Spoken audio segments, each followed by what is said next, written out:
तर मित्रांनो, आपण लहानपणापासून ऐकत आलोय, तबली त्रिवट भूल गया। अरे स्मशान से आके बिना नहाए घर में किसी चीज को हाथ भी नहीं लगाते और तू सीधा खाने की बात कर रहा है। पण का बरं? तर ही फक्त अंधश्रद्धा नाही, तर यामागे आपल्या संस्कृतीचं आणि विज्ञानाचं एक सुंदर मिश्रण आहे. तर धार्मिक दृष्टिकोनातून शमशानात मृतात्म्यांची सूक्ष्म ऊर्जा राहते. ती स्पंदन आपल्यावर परिणाम करू शकतात. म्हणूनच घरात प्रवेश करण्याआधी शुद्धीकरण हे आवश्यक मानलं जातं. आणि आता वैज्ञानिक दृष्टिकोनातून पाहायचं झालं तर पूर्वी मृतदेहाभोवती जंतू आणि बॅक्टेरिया असायचे. त्यामुळे स्नान आणि कपडे बदलणं ही आरोग्याची गरज होती. आणि मानसिक शास्त्रीय दृष्टिकोनातून मृत्यू पाहिल्यानंतर मन थोडं भारी होतं. काही क्षण बाहेर थांबलं की मनही शांत होतं आणि घरात पुन्हा सकारात्मक ऊर्जा येते. तर म्हणूनच आपल्या आजी आजोबांनी सांगितलेले नियम जसे की स्नान करूनच घरात जा, हा फक्त रिवाज नाही, तर शुद्धी, विज्ञान आणि मनशांतीचा एक त्रिसूत्री उपाय आहे.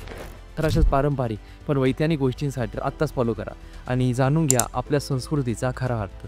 तर व्हिडिओ आवडला असेल तर व्हिडिओला लाईक नक्की करा, शेअर करा आणि भेटूया अशाच एका नवीन माहितीपूर्ण व्हिडिओसोबत. तोपर्यंत धन्यवाद.